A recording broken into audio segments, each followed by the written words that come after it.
전혀 안 나가는 것 같은데 들려요? 잘? 예. 저는 굉장히 기분에 굉장히 소리가 작은 것 같은데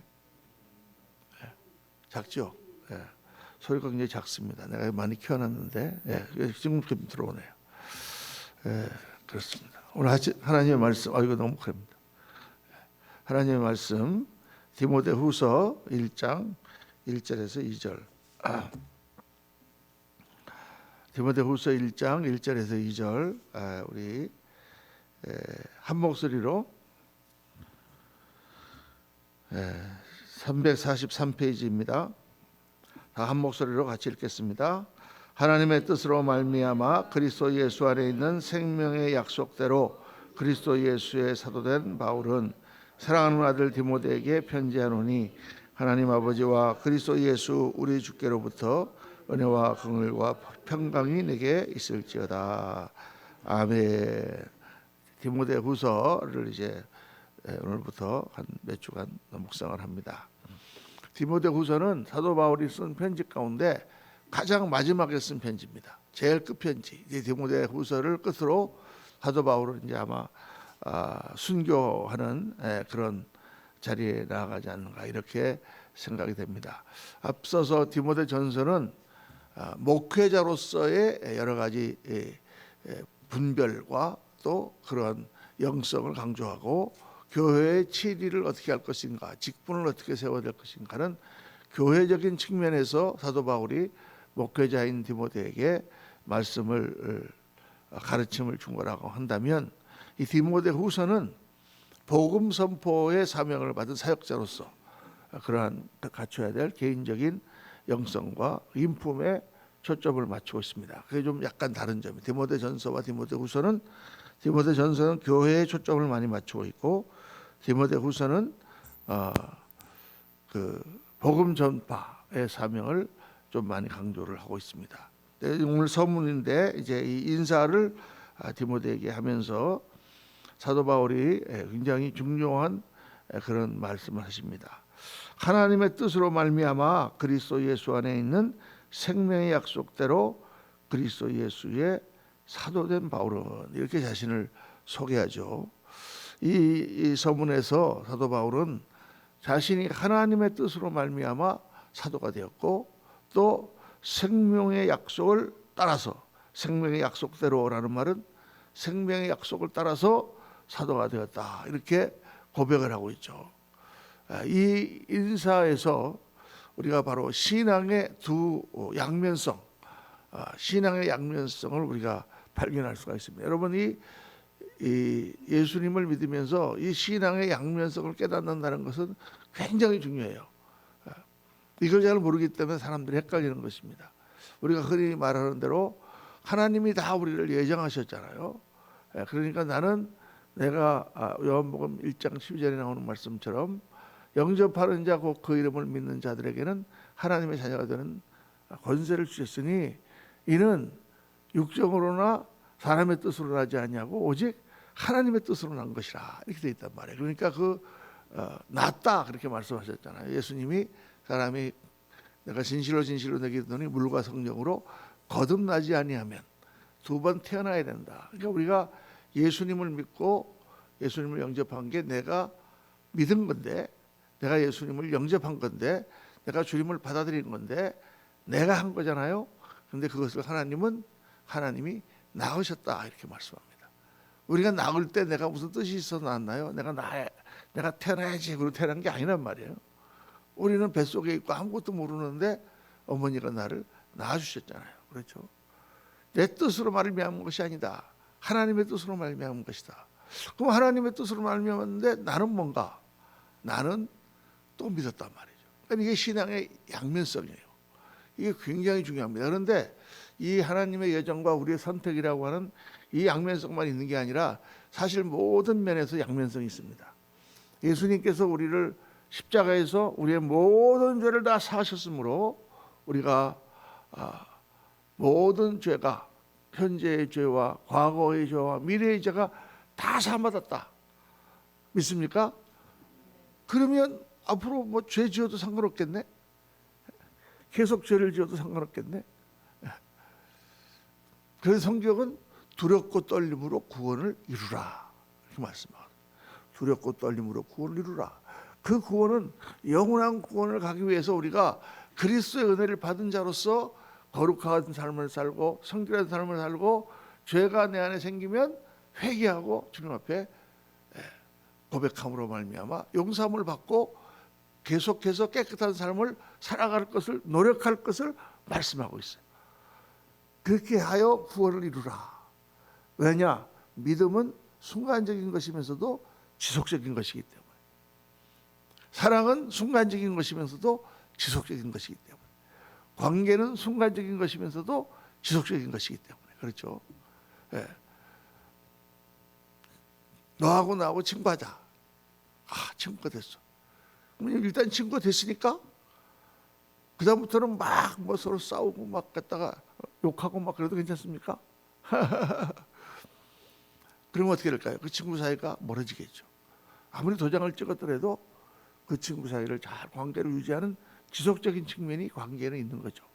믿음과 사랑과 다 관계적인 것이기 때문에 순간적이면서 지속적이에요. 순간적인 것을 강조하는 이단은 구원파, 지속적인 것을 강조하는 이단은 안식교, 이렇게 나눠져 있는 것입니다. 그럼 성경은 어떻게 말씀하고 있느냐? 두 가지를 다 말씀하고, 그러니까 이 양면성이 항상 있어요. 그렇게 열심히 주를 위해 충성을 하라 이렇게 설교할 날이 있는가 하면 지난번에 설교한 것처럼 다 하나님께 내려놓아라. 너희는 가만히 있어서 여호와께서 하시는 일을 보라. 홍해를 가를 때 뭐 했어요? 아무것도 안 했잖아요. 근데 모세가 믿음으로 하나님 말씀대로 지팡이를 든 것밖에 없잖아요. 하나님이 다 하시니까 가만히 있어라. 그럼 우리가 아무것도 안 하고 가만히 이렇게 자빠져 있으면 하나님께서 다 하십니까? 안 하거든. 열심히 우리가 해야 된단 말이에요. 이 양면성이 있는 것입니다. 우리는 하나님의 말씀을 따라서 열심히 하는데 하다가 정말 이게 내 힘으로 되는 것이 아니다 하고 하나님 앞에 엎드려 주님께 모든 것을 맡기고 다 내려놓을 때, 그때 주님께서 역사하시죠. 뭐를 가르쳐 주시려고 하십니까? 이 모든 일은 네가 하는 것이 아니라 내가 하는 것이다 라는 것을 가르쳐 주세요. 그러니까 이 양면성을 잘 이해를 해야 됩니다. 이거 이해가 안 되면은 굉장히 헷갈리게 되는 거죠. 오늘 말씀에는 바로 그런 걸 말씀하고 있어요. 정말 하나님의 뜻은 우리가 알 수가 없습니다. 어떻게 사도 바울 같은 사람이 최고의 사도가 되었는가? 이건 너무나 신비한 미스테리한 그런 일입니다. 여러분, 사도 바울은 율법주의자로서 예수 믿는 사람을 핍박하고 복음을 핍박하던 사람이었습니다. 스데반이 죽는 자리에서 앞장서서 사람들의 옷을 맡아주던 그런 사람이었어요. 그리고 이 예수 믿는 사람들은 정말 이단이라고 생각하고 다메섹까지 그 사람들이 퍼졌다는 얘기를 듣고, 이방인인데 다메섹은 유대가 아니고 사실 이방 나라인데 다메섹까지 가서 거기에 있는 예수 믿는 사람들을 다 잡아 죽이라는 그런 예루살렘의 유대인들의 공문을 가지고 다메섹으로 가던 그런 사람이었습니다. 그런데 하나님께서 그를 만나시고, 예수님께서 그 도상에서 사도 바울을 만나시고, 사도 바울이 그때 깨져가지고 아라비아에서 수도하고 그렇게 하나님 앞에 간구하는 가운데 사도가 됐잖아요. 그렇죠? 어떻게 사도 바울과 같은 그런 사울과 같은 그런 무자비하고 하나님을 거역하던 사람이 최고의 사도가 되었을까? 우리는 알 수가 없죠. 이게 하나님의 뜻이죠. 그래서 하나님의 뜻대로 사도가 된 그런 사람이다. 그러니까 하나님의 선택은 우리의 논리를 초월합니다. 내가 알 수 없는 그때에 아까 우리 부른 찬송처럼 왜 하나님이 나 같은 사람을 선택했는지 우리는 알 수가 없어요. 이해할 수가 없어요. 근데 하나님께서 나를 선택해 주셨잖아요. 그래서 우리는 은혜를 찬송하는 것입니다. 하나님의 은혜를. 어떤 분은 그러면 왜 나는 선택해 주고 저 사람은 왜 선택 안 하셨나? 이렇게 얘기하는 사람도 있는데, 저 사람을 선택했는지 안 했는지 우리 몰라요. 모르지만은 왜 그랬는지를 하나님만 알고 계시죠. 내가 구원받았는데, 내가 그 수많은 사람들의 멸망 가운데 나를 구원해 주셨는데, 내가 구원해 주신 것은 감사하지 않고 구원 못 받은 사람들을 왜 구원 못 받았냐고 따진다는 것은 이상한 일이에요. 제가 그런 예를 종종 듭니다. 막 사람들이 막 물에 빠져가지고 지금 배가 파손해서 막 물에 둥둥 떠 있는데 헬리콥터가 날아왔어. 날아와갖고 사람들을 다 싣는데 지금 이제 한 사람밖에 못 실어 더 이상. 그러니까 마지막으로 사다리가 내려왔는데 나한테 내려왔어. 아이고 그걸 잡고 살았단 말이야. 그래갖고 지금 헬리콥터를 타고 가면서 막 조종사한테 왜 당신은 다른 사람들을 구원하지 않고 나만 구원했냐고 막 따질 수가 없잖아. 그렇죠? 나만 구원해 준 것만 얼마나 감사합니까? 왜 다른 사람들은 또 이제 그거는 내가 모르는 분야야. 다른 헬리콥터가 갈지 어쩔지 그건 내가 모르는 분야지만 그걸 갖고 따진다는 것은 말이 안 되는 거죠. 하나님의 은혜는 그런 것입니다. 왜 나 같은 사람을 구원했는지 나는 알 수 없도다. 옛날에 어떤 분에게 제가 전도를 했는데요. 그분은 기독교 가정에서 자란 분이었어요. 그런데 예수 믿지 않아. 전도를 했는데 온갖 교회에 대한 부정적인 것은 다 얘기하는 거예요. 이분은 자라면서 그 교회에 잘못된 거, 싸우는 거, 또 사람들이 막 이렇게 나쁘게 하는 거 이런 거를 잔뜩 본 거예요. 그러니까 아주 그냥 기독교에 대해서 반감을 가지고 있고 부정적인 생각을 가지고 있어요. 그래서 자기는 예수 하나님이고 뭐고 안 믿는다는 거예요. 교회가 싫대 자기는. 야, 그런 사람 정말 전도하기 어렵더라니까요. 어떻게 뭐 얘기를 해야 될지 모르겠어요. 그래서 뭐 걔가 뭐라 그러겠습니까? 사람을 보지 말고 하나님을 보세요. 사람을 믿는 게 아니라 하나님을 믿는 거잖아요. 우리가 그렇게 얘기하잖아요. 그렇죠? 그렇지만 궁색한 변명이 될 수밖에 없어요. 사실 교회가 그러면 안 되는데. 그런데 어떤 사람은, 저 같은 사람은 전혀 교회와 관계없는 교회 바깥에서 태어났어요. 우리 어머니 아버지도 전혀 교회에 다니시지도 않고 교회를 모르는 그런 집안인데 교회에 대한 좋은 인상을 갖고 있었어요.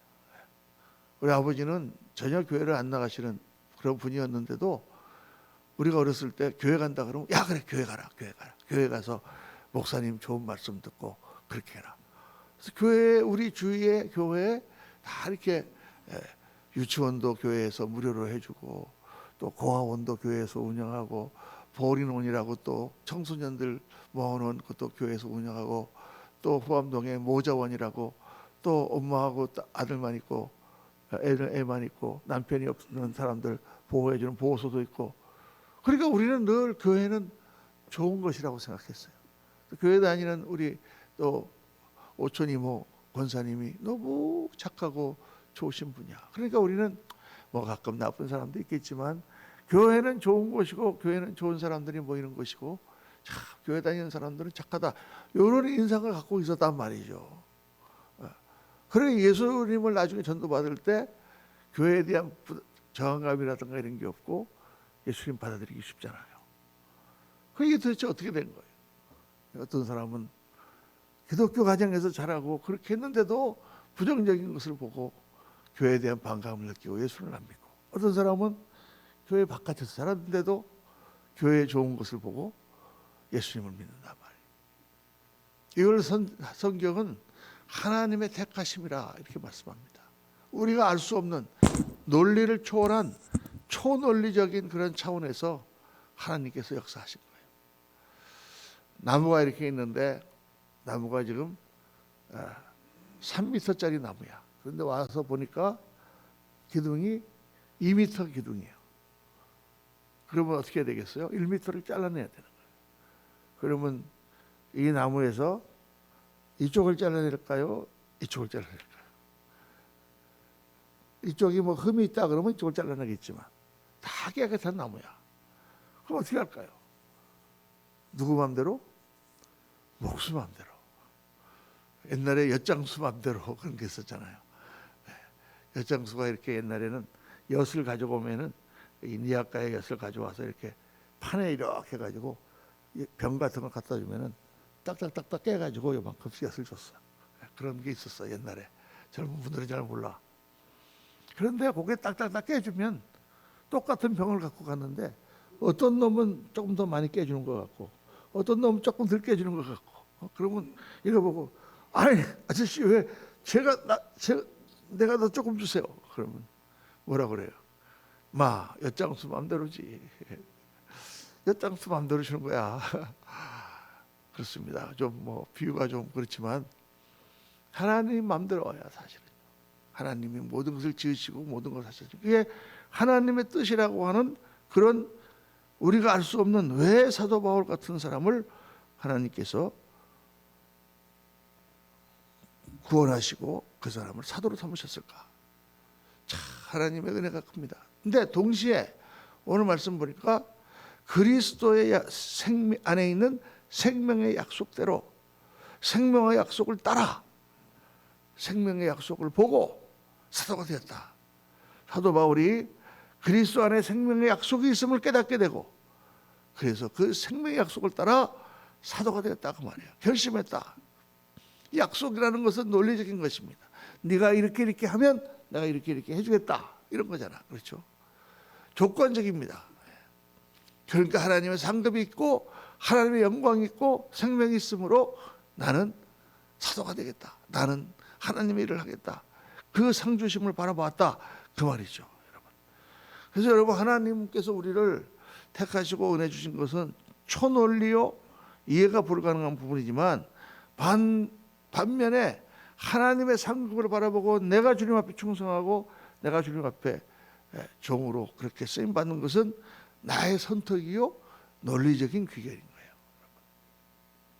이해가 되십니까? 이 신앙에는 이런 양면성이 있다. 그래서 믿음이라는 것도 그래요. 여러분 우리가 믿음 생활을 할 때 믿음은 한편으로는 논리적인 거예요. 성경은 매우 논리적입니다. 그래서 이렇게 되니까 이렇게 되고 이렇게 구원을 받고 이렇게 우리가 탁탁 이 논리적인 게 있지만은 또 한편으로는 믿음이라는 것 자체가요 논리적이 아닌 것도 있어요. 믿음이 매우 정서적인 그런 부분이 있어요. 어떤 분은 논리적인 그 기반 위에 믿음을 세우지만 어떤 분은 그냥 나 몰라 그런데 그냥 느낌으로 그냥 주님을 믿어요. 아유 옛날에 시골의 할머니들이 그렇게 열심히 믿는 분들이 뭘 성경을 알아서 믿었겠어요? 그런데 왜 믿으세요? 그러면 그냥 믿어. 하나님이 계신 거 어떻게 알아요? 그냥 있지 왜 없어? 어떻게 있어요? 그냥 있어. 그냥 직관적이고 정서적이고 느낌 그냥 어떻게 보면은 이것은 영적인 그러한 직관 내지는 영적인 그런 어떤 감각이다 이렇게도 볼 수 있어요. 그래서 이 두 가지 면이 같이 공존한다는 거죠. 그러니까 요한일서에 보면은 우리가 하나님의 말씀을 따라 예수님을 믿는 논리적인 부분이 있는가 하면 성령을 따라 믿는 비논리적인 부분이 있어요. 성령은 비논리적이에요. 그러니까 성령께서 막 임하셔서 막 방언을 하는데 이게 무슨 소리인지도 몰라. 내가 왜 이러고 있지도 몰라. 그렇죠? 막 성령이 임하면은 논리가 없었어요. 그게 영적인 부분이죠. 그런데 그런 성령에 의존하는 그런 신비한 경험적인 신앙생활을 하다 보면 영적인 분별력을 잃고 이단에 빠지기가 쉬워요. 그래서 뭐가 있습니까? 성경책이 있는 거예요. 성경책. 성경책은 글로 돼 있어요. 기록된 말씀이야. 이거는 바꿀 수가 없어. 사람의 체험은 어떻습니까? 다 사람마다 다르고 시시각각 사람은 달라져. 느낌은 달라져. 그러니까 이 느낌에 의존하는 성도님들은 막 어떤 때는 할렐루야 막 이러다가 또 조금 어떤 때 할 때는 또 왜 이러지 막 하면서 까지고 막 이렇게 그렇게 되기가 쉽단 말이죠. 신비한 체험 있고 그럴 때는 막 신나다가 기도해도 하나님이 역사하지 않고 그러면은 막 그냥 굉장히 막 믿음에서 방황하고 막 그렇게 되기가 쉬운 그런 경향이 있어요. 우리 속된 말로 양은 냄비 이렇게 얘기해. 빨리 뜨거워졌다 빨리 식는다. 그런데 말씀에 기반해서 말씀을 잘 배워서 신앙생활을 한 사람들은 덜 흔들려요. 뭐 아무리 어려움이 와도 나는 모르지만 하나님의 뜻이 있다. 성경 말씀 고난은 우리에게 그거다 하고 다 의지적으로도 버텨나가고 다 기도하는 가운데 이긴단 말이에요. 그런데 그런 말씀을 강조하는 사람들 보면 또 뭐가 없어요? 뜨거움이 없어. 성령의 역사가 있고 막 이런. 그러니까 이 양면성이 같이 공존하는 거예요. 장로교와 순복음교회가 같이 공존해. 양쪽이 더 다른 부분을 강조하고 있다. 우리 이거를 잘 깨달아야 돼요. 그래서 사람을 사귀는 것도 그렇잖아요. 사람을 사귀는 것도 어떤 사람은 딱 이런 저 사람하고 별로 뭐 내가 딱 보니까 그냥 특별한 이유가 없는데도 그냥 좋아. 그냥 친근하고 가까이 하고 싶어. 근데 어떤 사람은 나한테 아주 잘해주고 또 나한테 잘못하는 것도 없는데도 왠지 가까워하고 싶지 않아. 그런 부분이 있잖아요. 비논리적인 부분이. 그런데 그렇게 좋아하지 않는 감정이었는데 또 사귀어 보니까 정말 좋은 사람이다. 그런 것을 알게 되고 좋아하는 마음이 생기고 그렇게 해서 가까워질 수도 있는 거예요. 그렇죠? 오늘 말씀 가운데서 이런 양면성을 생각해야 됩니다. 하나님의 뜻으로 말미암아 사도된 사도 바울은 그리스도 예수 안에 있는 생명의 약속을 붙들고 그가 하나님의 종이 되고 사도가 되었다. 우리 신앙생활도 어떤 때는 말씀을 공부하고 열심히 주를 섬기지만 어떤 때 잘 깨달아지지 않을 때는 어떻게 해요? 그냥 하는 거예요. 그냥 하는 거예요. 잘 이해가 안 돼도 그냥 하는 거예요. 억지로 예수님을 믿어도 구레네 사람 시몬처럼 그가 자기 뜻이 아니고 예수 그리스도의 십자가를 대신 지게 되는 그런 로마병에게 징발돼서 십자가를 졌지만 결국 그 구레네 사람 시몬이 교회 지도자가 되고 그의 아들 알렉산더와 루포가 다 교회 지도자가 되는 그런 축복을 받았다. 오늘 많은 목사님들이 강조하시잖아요. 억지로 해도 하나님은 은혜를 주신다. 아멘입니다. 그러나 또 어떤 경우는 우리가 억지로 하면 안 됩니다. 우리 마음이 내켜서 해야 됩니다. 할렐루야. 그래서 너무 따지지 말고 열심히 충성하고 열심히 믿으시기를 주의 이름으로 축원합니다. 우리가 따져봐야 얼마나 알겠습니까? 우리가 가지고 있는 지식은 그것뿐입니다. 오늘 아침 이 사도 바울의 인사대로 하나님께서 사랑하시는 여러분들께 은혜와 긍휼과 평강이 충만하시기를 예수님 이름으로 축원합니다.